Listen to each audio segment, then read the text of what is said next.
Hey everyone, it's Friday, January 8th. Let's talk PlayStation. Alright, so we actually got some news to talk about this past week. Like one thing that kind of happened, you might have noticed what happened. It was on the 4th. PlayStation Network was down for about 10 hours. This happens every so often. It sucks, especially when Sony sometimes has poor communication by not telling anybody what's going on. So that did happen.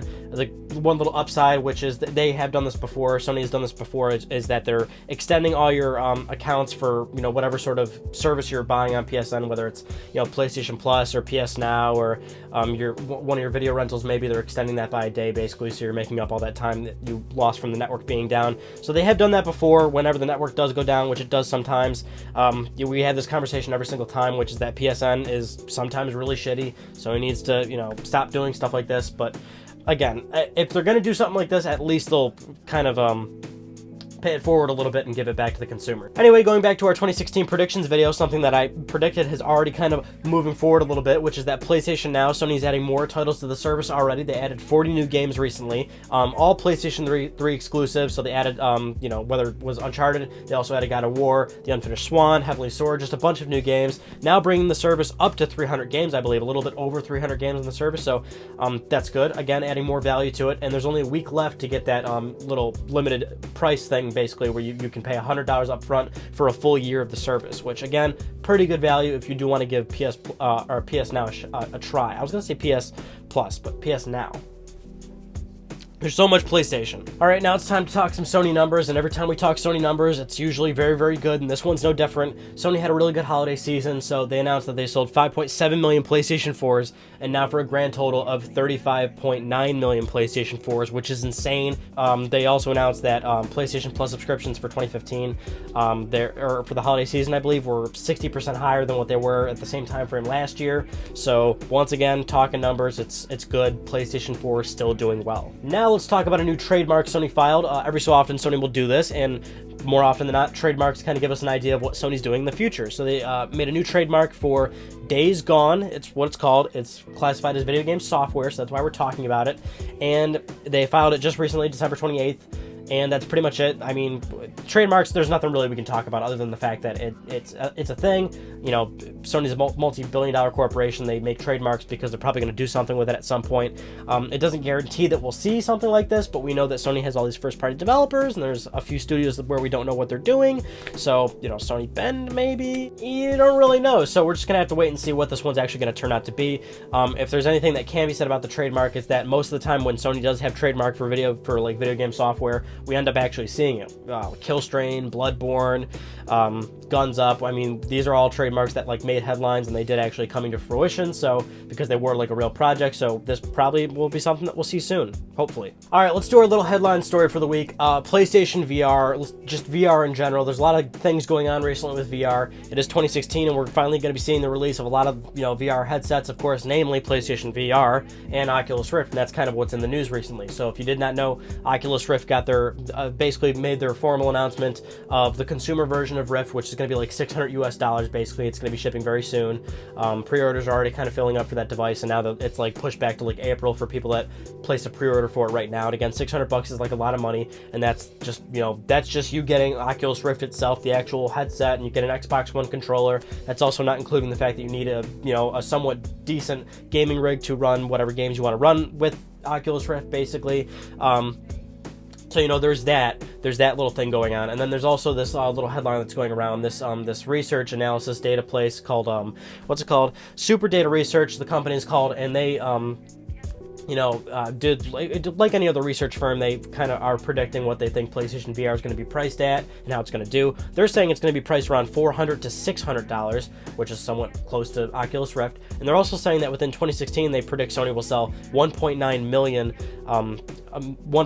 units of the headset. So, with all that stuff taken into account, I mean, let's really break this down here and really talk about VR. Even more so, I mean, because that's the thing. I mean, whether you like it or not, VR is a thing. It's something companies are really trying, they're really pushing for, they really want to make it happen. And even more so, a lot of people are just not down for it. A lot of people are just completely unenthused by it. They don't want anything to do with it. And I keep saying this. I find that somewhat shocking. Because this isn't Kinect. This isn't PlayStation Move, this isn't PlayStation Eye. People are making it seem like it's one of those things. It's just a goofy peripheral that is gimmicky and things like that. And you know what? I don't know why people are seeing it like that. I don't know why, because this is like nothing even close to that. I mean, those kind of input methods of the peripherals that I just mentioned, like PS Move and Kinect and those things, like maybe, you know, Wii with the Wiimote, those are too far out from traditional gaming in a sense. So it's easy to see why you guys or gamers, and me including, it's not like I'm any different, you know, we didn't like those things, right? Those input methods were kind of lame. We didn't really want them. It changed the traditional way that we play games, and that's this whole mentality, right? It's like, oh, I just want to sit down, use my controller, and people are just unenthused by virtual reality. When I don't get that mentality. How the hell do you not find virtual reality compelling in the sense where it's still you sitting in the comfort of your home, in the comfort of your own home with a controller? You're just literally adding the entire field of view in the game into your space, and you're just kind of putting yourself into that world. I mean, one little argument that a lot of people like to bring up is that it's antisocial, and I don't really get that either, because I mean, no shit, it's antisocial, but you're playing video games. That's completely antisocial. Assuming you're not playing online or something. If you're just playing Witcher 3, Skyrim, you're obviously being very antisocial. I don't understand what makes it that much more different just because you're, you know, I guess closed off from the environment, basically. It's no different from putting headphones in your ear and listening to music or something. You're closing yourself off from the world, the reality. Like, it's the same damn thing, basically. I honestly don't get that, but I don't know. I don't want to turn this into a rant, but I just don't get it. I think the big problem is that a lot of people haven't tried it yet, and that's like the big thing. And that's what Sony keeps telling. That's what Oculus keeps preaching, is that people haven't tried the thing yet. Only the people that are going to trade shows, conventions, and actually get to put this thing on their head and try it, end up taking it off and walking away from it going, holy shit, that was awesome. But it's just so easy for people that are at home and seeing this, you know, very expensive peripheral that apparently comes off as some sort of gimmick. It's like, oh, I don't want that whatsoever. But it's like, I don't know. For me, I'm thinking, how the hell do you not want that, dude? It sounds fucking awesome. Of course, everyone's entitled to their opinion, but it seems like a lot of people are feeling that way. I mean, I go into PlayStation VR and how it's going to be priced. I mean, we just last week we're again going back to the predictions video. You know, I feel like it's going to be $300 because Sony can't really afford to make this thing that much more expensive, especially more so than a PlayStation 4 itself. I mean, $400 I think would probably be the highest absolute max. There's no way they can go more than $400. There's no chance in hell, and I'm still pretty confident it's going to be at least like $350. And hopefully hitting 300, because 300 I think would be a very good sweet spot for them. It would be to that point where it's like, you know what, I feel like I could really do it for most consumers. Like, most consumers would feel that way. Like, I feel like I could really do it. And I mean, CES is going on right now. CES 2016, the Consumer Electronics Show. Kaz Hirai is down there, of course, and he just did a whole little, you know, talk and whatnot, and doing a lot of interviews and things. And one thing that came out of that show is that he announced that or not even more so announced, he was just asked in an interview, and he said, you know, we got 100 games in production for PlayStation VR. So, like, that's good, right? That's another thing we want. We want compelling experiences. What's VR if you don't have games to play it on? I mean, 100 games is great. Another thing, he said 200 developers are in the VR program with Sony, so they basically 200 developers have PlayStation VR and are currently actively working on it, whether it is or is not games. And that's the whole point, right? And that's kind of what that's kind of another reason why I'm differentiating it so much from those other kind of shitty peripherals in the industry that we didn't like Kinect and PS Move and all that. There was only a handful of games that really had those, that really supported those devices. And there's even fewer games that handled those devices well and made them compelling experiences. So yeah, obviously we didn't like those things. But I mean, how do you not see how the industry is really pushing for this? I mean, and that's another thing. Oculus announced they're not going to be making any money when they're selling the Rift, basically. They're going to be selling it, I believe, at a loss is what they said. Or at the very least, they're not going to be making much money from it at all. Sony has said that they're not going to be making money from PlayStation VR when they sell each unit. I mean, people always have this mentality where it's like, oh, I'm always constantly trying to be screwed from companies. I'm always trying to, you know, companies just are money hungry and all that. But the reality is sometimes companies do want to move the industry forward a little bit.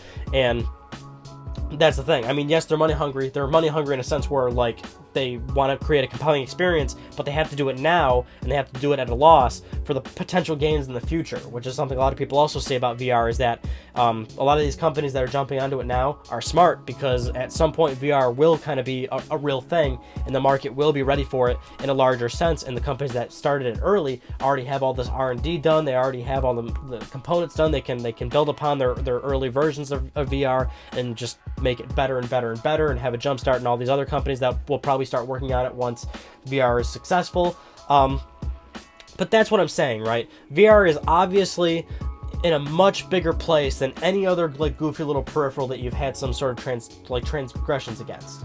And if there's any sort of gaming peripheral or input method that has a real compelling place in the industry, VR makes the most sense, especially when, again, it is still you sitting down playing games in the most traditional manner that we all enjoy. Because that's why we hated those other things.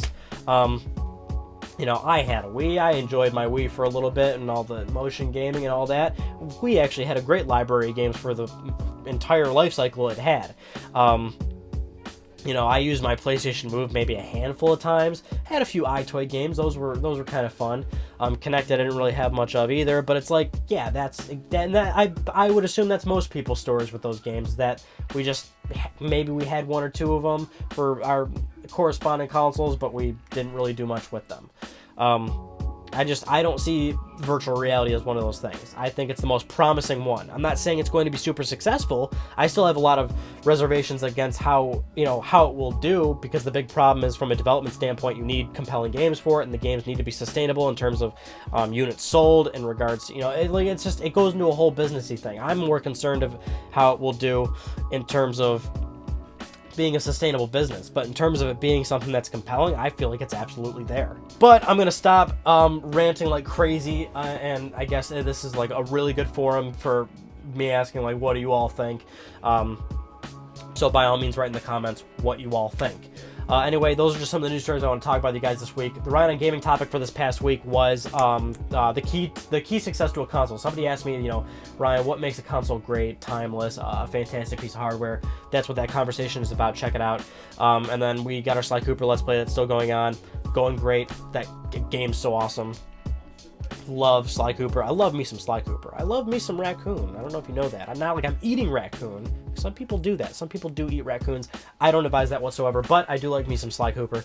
And that's pretty much it, maybe. I got a few other more random videos coming in the pipeline that you want to keep your eyes peeled out for, so stay tuned for that. And that's pretty much it. So that concludes this week's episode of Let's Talk PlayStation. I'm Ryan Benek. Thank you all so much for talking with me. I'll see you guys next Friday.